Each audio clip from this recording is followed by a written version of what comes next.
ونستعينه ونستغفره ونؤمن به ونتوكل عليه ونعوذ بالله من شرور أنفسنا ومن سيئات أعمالنا من يهده الله فلا مضل له ومن يضلله فلا هادي له وأشهد أن لا إله إلا الله وحده لا شريك له وأشهد أن محمدا عبده ورسوله أرسله بالهدى ودين الحق ليظهره على الدين كله ولو كره المشركون اللهم صل على محمد وعلى آل محمد كما صليت على إبراهيم وعلى آل إبراهيم وبارك على محمد وعلى آل محمد كما باركت على إبراهيم وعلى آل إبراهيم في العالمين إنك حميد مجيد أما بعد فإن خير الحديث كلام الله وخير الهدي هدي محمد صلى الله عليه وسلم وشر الأمور محدثاتها وكل محدثة بدعة وكل بدعة ضلالة أيها الإخوان والأخوات أوصيكم وإياي أولا بتقوى الله إن أريد إلا الإصلاح ما استطعت وما توفيقي إلا بالله عليه توكلت وإليه أنيب قال الله تعالى في القرآن المجيد أعوذ بالله من الشيطان الرجيم بسم الله الرحمن الرحيم ولا تفسدوا في الأرض بعد إصلاحها وادعوه خوفا وطمعا إن رحمة الله قريب من المحسنين. സ്നേഹമുള്ള സഹോദരന്മാരെ സഹോദരിമാരെ, സകല പ്രപഞ്ചങ്ങളും സൃഷ്ടിച്ച് സംരക്ഷിച്ച് പരിപാലിച്ചുകൊണ്ടിരിക്കുന്ന ഏകനായ അല്ലാഹുവിൻ്റെ വിധിവിലക്കുകൾക്ക് വിധേയമായി ജീവിതത്തിലെ വ്യക്തിപരവും കുടുംബപരവും സാമൂഹികവുമായ എല്ലാ മേഖലകളിലും യഥാവിധി തഖ്വ പാലിക്കുവാൻ, യഥാർത്ഥ മുത്തഖികളായി ജീവിതം നയിക്കുവാൻ എന്നെയും നിങ്ങൾ ഓരോരുത്തരെയും ആദ്യമായി വസിയത്ത് ചെയ്യുകയാണ്, ഉപദേശിക്കുകയാണ്. നമ്മുടെ ഇഹപര ജീവിത വിജയം തഖ്വാബോധവുമായി ബന്ധപ്പെട്ട് നിൽക്കുന്നു. പടച്ച തമ്പുരാൻ അവൻ്റെ മുത്തഖികളായ ദാസന്മാരിൽ ഉൾപ്പെടുത്തി നമ്മെ അനുഗ്രഹിക്കുമാറാവട്ടെ. നാം റമദാനിൽ നിന്ന് ശവ്വാലിലേക്ക് പ്രവേശിച്ചു കഴിഞ്ഞു. ആരാധനാലയങ്ങളിൽ നിന്ന് സമൂഹത്തിലേക്ക് വ്യാപിച്ചു കഴിഞ്ഞു. അനുഷ്ഠാനങ്ങളിൽ നിന്ന് ജീവിത നിലപാടുകളിലേക്കും ഇടപാടുകളിലേക്കും പ്രവേശിച്ചു. മറ്റൊരു ഭാഷയിൽ പറഞ്ഞാൽ നമ്മൾ ഇഅ്തികാഫിൽ നിന്ന് ഇലക്ഷനിലേക്ക് പ്രവേശിക്കുകയാണ്. രാഷ്ട്രവും രാഷ്ട്രീയവും കൂടുതൽ ചർച്ച ചെയ്യപ്പെട്ടുകൊണ്ടിരിക്കുന്ന ഒരു സന്ദർഭമാണിത്. എന്നാലും പള്ളി മിമ്പറിൽ അങ്ങനെ രാഷ്ട്രീയം പറയാമോ? ഒരുപക്ഷെ നമ്മുടെ മനസ്സിൽ ഇപ്പോഴും വിട്ടുമാറാത്ത ഒരു വസ്വാസാണത്. പടച്ചോന്റെ ദീന് അതിൻ്റെ ഒന്നാമത്തെ ദിവസം മുതൽ മനുഷ്യ ജീവിതത്തിൻ്റെ എല്ലാ മേഖലകളെക്കുറിച്ചും പറയുന്നില്ലേ? അതിൽ വ്യക്തിയുണ്ട്, കുടുംബമുണ്ട്, സമ്പത്തുണ്ട്, രാജ്യമുണ്ട്, രാഷ്ട്രമുണ്ട്, രാഷ്ട്രാന്തരീയ നിയമങ്ങളുണ്ട്, എല്ലാം ഉണ്ട്. അന്ന് നമ്മുടെ വല്യപ്പ ഭൂമിയിലേക്ക് വരുമ്പോൾ അല്ലാഹു സുബ്ഹാനഹു വ തആല കൊടുത്ത ഒരു വാക്കുണ്ട്. എന്താ വാക്കെന്നറിയോ? നിങ്ങൾക്ക് തീർച്ചയായും സന്മാർഗം വന്നെത്തും. ആ സന്മാർഗത്തെ പിന്തുടരുന്നുവോ ഫലാ ഖൗഫുൻ അലൈഹിം വലാ ഹും യഹ്സനൂൻ. അവർക്ക് ക്ഷേമരാഷ്ട്രം കെട്ടിപ്പടുക്കാൻ കഴിയും. സമാധാനവും സന്തോഷവും നീതിയും പുലരുന്ന ഒരു ക്ഷേമരാഷ്ട്രത്തെ കെട്ടിപ്പടുക്കാൻ ആ ഹിദായത്ത് മുഖേന സാധിക്കും എന്ന് പടച്ചവൻ നമ്മുടെ വല്യപ്പനോടും വല്യമ്മയോടും ഒന്നാമത്തെ തീയതിയിൽ ഭൂമിയിലേക്ക് വരുന്ന ആദ്യ ദിവസം വാക്ക് കൊടുത്തതാണ്. ഫലാ ഖൗഫുൻ അലൈഹിം വലാ ഹും യഹ്സനൂൻ. നമുക്ക് വേറെ രാഷ്ട്രീയത്തെ കുറിച്ചൊന്നും പറയാനില്ല എന്നുള്ളതാണ്. പക്ഷെ ഇടക്ക് വെച്ച് നമ്മെ ആരോ പറ്റിച്ചു. അങ്ങനെയല്ല, ദീന് വേറെയാണ്, അത് പള്ളിയിൽ ഒതുങ്ങേണ്ടതാണ്. ദുനിയാവ് വേറെയാണ്, അതിനാൽ ദീൻ ഒരിക്കലും ദുനിയാവിൽ ഇടപെട്ട് കളയരുത്. അങ്ങനെ വല്ലതും പറഞ്ഞാൽ അത് മതരാഷ്ട്രവാദമാണ് എന്ന രൂപത്തിൽ നമ്മെ ആരും പേടിപ്പിച്ചു.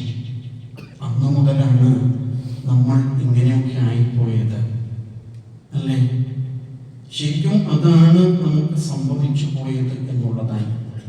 പക്ഷെ ഇന്ന് ഈ ജുമുഅയില് ഇന്ത്യയിലെ ഏതാണ്ട് എല്ലാ മെമ്പറുകളിലും രാഷ്ട്രീയം പറയുന്നുണ്ടാകും.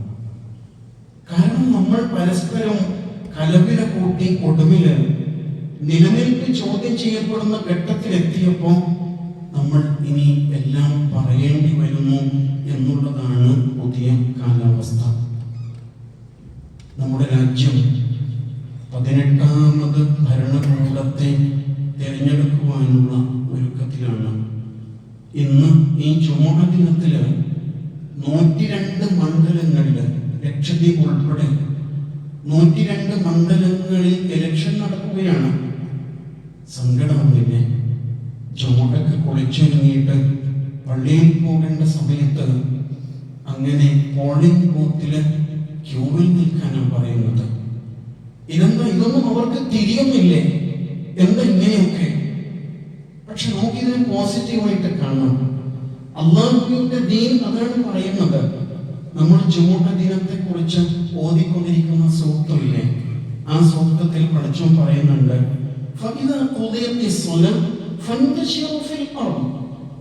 നിങ്ങൾ ജുമുഅക്ക് പള്ളിയിലെ നിസ്കാരം കഴിഞ്ഞാൽ എന്ത് ചെയ്യണമെന്ന് അറിയാം? നിങ്ങൾ ഭൂമിയിൽ സമൂഹത്തിലേക്ക് വ്യാപരിക്കുവിൻ. എന്നിട്ടോ അല്ലാഹുവെ ധാരാളമായിട്ട് സ്മരിക്കുവിൻ. അല്ലാഹുവിന്റെ ഫദ്ലിനെ ധാരാളമായിട്ട് തേടുവിൻ. അല്ലാഹുവിന്റെ അനുഗ്രഹത്തെ തേടുവിൻ. ശരിക്കും നമ്മള് ഈ ജുമുഅയിലും അടുത്ത ജുമുഅയിലും അതാണ് ചെയ്യാൻ പോകുന്നത്. അതിൽ ഏറ്റവും വലിയ ഫദ്ലാണ് നമ്മെ ആര് ഭരിക്കണം എന്ന് തീരുമാനിക്കേണ്ടത്, അല്ലേ? അവര് ന്യായത്തൊക്കെ ഓതിയിട്ടുണ്ടെന്നാണ് തോന്നുന്നത്. അതുകൊണ്ടായിരിക്കണം ഇത്ര കൃത്യമായിട്ട് ജുമുഅ നമസ്കരിച്ച് നിങ്ങൾ അല്ലാഹുവിന്റെ ഫദ്ല് തേടി ആരാണ് നിങ്ങളെ ഭരിക്കേണ്ടത് എന്ന് തീരുമാനിക്കാൻ വേണ്ടി ഇറങ്ങി പുറപ്പെടൂ എന്ന് തന്നെ പറഞ്ഞു വെച്ചത്.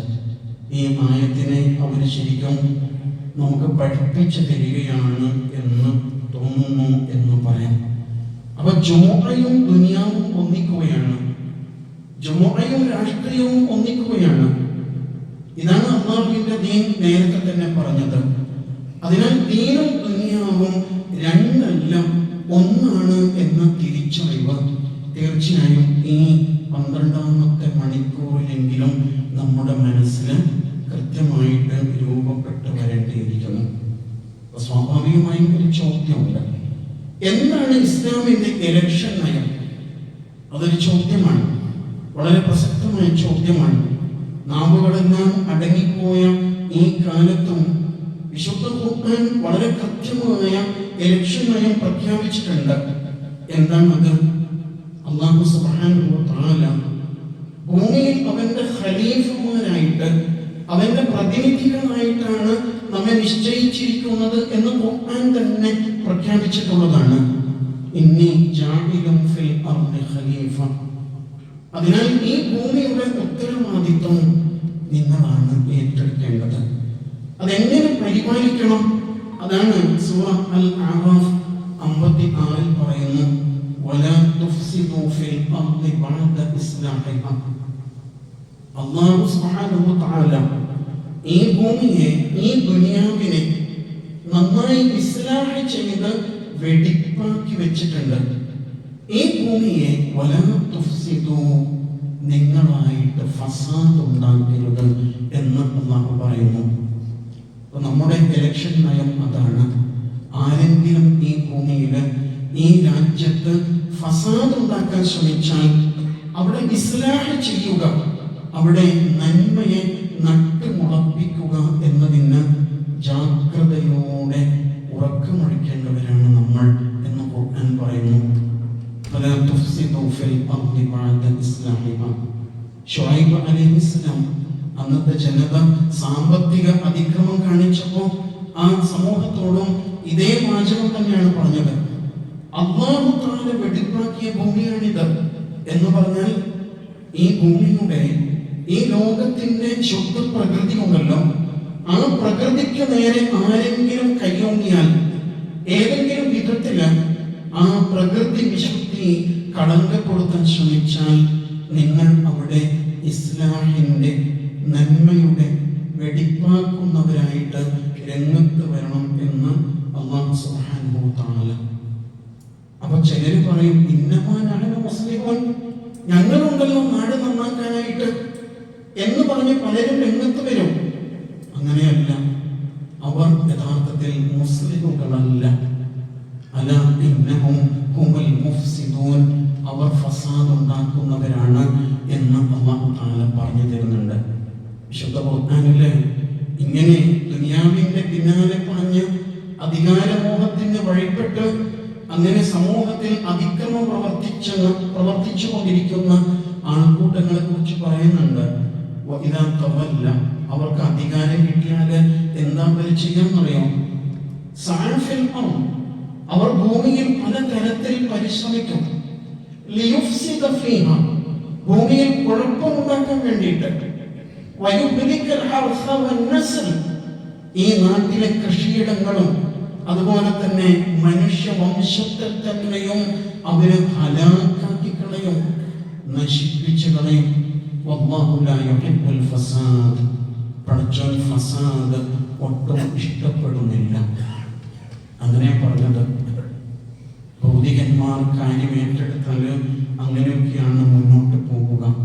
കഴിഞ്ഞു പോയ 3/4 നൂറ്റാണ്ട് കാലം സ്വാതന്ത്ര്യം നേടിയിട്ട് നമ്മൾ കടന്നുപോയ 3/4 നൂറ്റാണ്ട് കാലത്തെ കുറിച്ച് നിങ്ങൾക്ക് എന്താ പറയാനുള്ളത്? നമ്മൾ എന്താ ചെയ്തെന്നറിയോ? ഏതൊക്കെയോ എഞ്ചിന്റെ പിന്നില് ഈ സമുദായത്തിന്റെ ബോഗി കൊണ്ടുപോയി കൊളുത്തി കൊടുത്തു. ഏതൊക്കെയോ എഞ്ചിൻ നമ്മളിങ്ങനെ വലിച്ചോണ്ട് പോയിരുന്നു. 20 കോടി മനുഷ്യർ സ്വന്തമായി ഒരു ലക്ഷ്യബോധമില്ലാതെ ആരുടെയൊക്കെയോ പിന്നാലെ ഏതൊക്കെയോ എഞ്ചിന്റെ പിന്നില് ഇങ്ങനെ വലിച്ചുകൊണ്ട് പോയിരുന്നു ഈ രാജ്യത്ത്. ഒടുവിൽ എന്തായത്? പണ്ടത്തെ കൽക്കരി വണ്ടി ഓർമ്മയില്ലേ? കൽക്കരി ഇട്ട് കത്തിച്ച് ഓടുന്ന വണ്ടിയുണ്ട്. ആ വണ്ടിയുടെ പിറകിലത്തെ ബോഗിയില് കൽക്കരിയാണ് ഉണ്ടാവുക. ആ കൽക്കരി ഇട്ട് കൊടുക്കുന്ന അനുസരിച്ച് വണ്ടി മുമ്പോട്ട് പോകണം. ഒടുവിൽ കൽക്കരി തീർന്നപ്പോ വണ്ടി പാതി വഴിയിൽ ഉപേക്ഷിച്ച് കടന്നു പോകും എന്ന് പറയും പോലെ ഈ ഉമ്മത്തിനെ എല്ലാവരും ഉപേക്ഷിച്ച് പോയി കളഞ്ഞിരിക്കുന്നു. ആർജവത്തോടുകൂടി, തന്റേടത്തോടുകൂടി ഈ ഉമ്മത്തിന്റെ കൂടെ നിൽക്കാൻ ആരെങ്കിലും ഉണ്ടോ? ആരുമില്ല. എല്ലാം അവസരവാദികളായിരിക്കുന്നു. എപ്പോഴും ഏത് നിമിഷവും മറുകണ്ഠം ചാടാനിടയുള്ളവരായിരിക്കുന്നു. ഇങ്ങനെയുള്ള ആൾക്കൂട്ടങ്ങളാകുന്ന എഞ്ചിന്റെ പിന്നിലല്ലേ നമ്മുടെ 3/4 നൂറ്റാണ്ട് കാലം നമ്മുടെ ബോഗി കൊണ്ടുപോയി കെട്ടിവെച്ചത്? 20 കോടി മനുഷ്യരെ. സുബ്ഹാനല്ലാഹ്. സ്വന്തമായി ഒരു ലക്ഷ്യമില്ല, ഒരു കൃത്യമായ നിലപാടില്ല, ഒരു ആദർശപരമായ അടിത്തറയില്ല. ആരൊക്കെയോ വിളിച്ചോണ്ട് പോയപ്പോ പിന്നാലെ സഞ്ചരിച്ച് നമ്മളിങ്ങനെ കാലം കഴിച്ചു പോയില്ലേ? അങ്ങനെ എന്തായി? ഒടുവിൽ ഭരണകൂടം തന്നെ ഫസാദായ കാലത്ത് നമ്മൾ എത്തി നിൽക്കാണ്. ഭരണകൂടം തന്നെ ഫസാദായിരിക്കുന്നു. അവരുടെ സകല നിലപാടുകളും ഫസാദുകൾ മാത്രമായിരിക്കുന്നു. അപ്പോഴാണ് അല്ലാഹു ഇലക്ഷൻ നയം പറയുന്നത്, അല്ലാഹു തആല ശുദ്ധീകരിച്ച ഈ നാടിനെ നിങ്ങളായിട്ട് ഫസാദ് ഉണ്ടാക്കരുത് എന്ന് വിളിച്ചു പറയൂ എന്ന് പഠിച്ചു നോക്കാൻ ഓർമ്മപ്പെടുത്താണ്. അവരിപ്പോഴും ഇസ്ലാമോഫോബിയ വോട്ടാക്കി മാറ്റുന്ന തിരക്കിലാണ്. ആലോചിച്ച് നോക്കും, നമ്മൾ മിണ്ടാട്ടം മുട്ടി നിന്നു കൊടുക്കുന്ന അവസ്ഥയിലുമാണ് എന്നുള്ളതാണ്. വളരെ ജാഗ്രതപ്പെടേണ്ട സമയമാണ്. ഒരു തിന്മയും ഒരു നന്മയും ഒന്നിച്ചു വന്നാൽ എന്തിനെ സ്വീകരിക്കണം? ഒരു ജുമുഅയും ഒരു ഇലക്ഷനും ഒന്നിച്ചു വരുമ്പോൾ എന്ത് ചെയ്യണം എന്ന് ചർച്ച ചെയ്യേണ്ട അവസ്ഥയിലായിരിക്കുന്നു നമ്മൾ. തീർച്ചയായും മുൻഗണന തിന്മയെ അമർച്ച ചെയ്യാൻ വേണ്ടിയായിരിക്കണം എന്നതാണ് മനസ്സിലാക്കേണ്ടത്.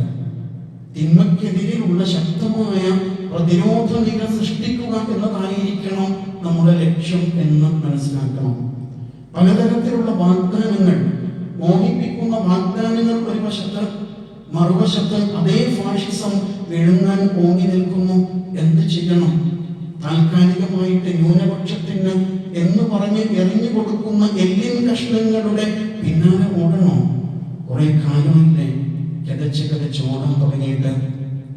ഫാഷിസത്തെ അമർച്ച ചെയ്യാനുള്ള ധീരമായ നിലപാടുകളിലേക്ക് നമ്മൾ എത്തിച്ചേർന്നേ പറ്റും. അവിടെയാണ് നമ്മുടെ നയം. അല്ലാഹു തആല വെടിപ്പാക്കി വെച്ച ഈ നാടിനെ, ഈ ഭൂമിയെ കളങ്കപ്പെടുത്താൻ ആർക്കും വിട്ടുകൊടുക്കുകയില്ല എന്നുള്ള ആർജവത്തിന്റെ നിലപാടാണ് യഥാർത്ഥത്തിൽ നമുക്ക് ഉണ്ടാവേണ്ടത് എന്നത് പ്രത്യേകം ഓർത്തിരിക്കണം. നമ്മുടെ കാഴ്ചപ്പാട് നീതിയിൽ അധിഷ്ഠിതമാകണം. വിശുദ്ധ ഖുർആൻ നിരന്തരം ഉണർത്തുന്നതല്ലേ,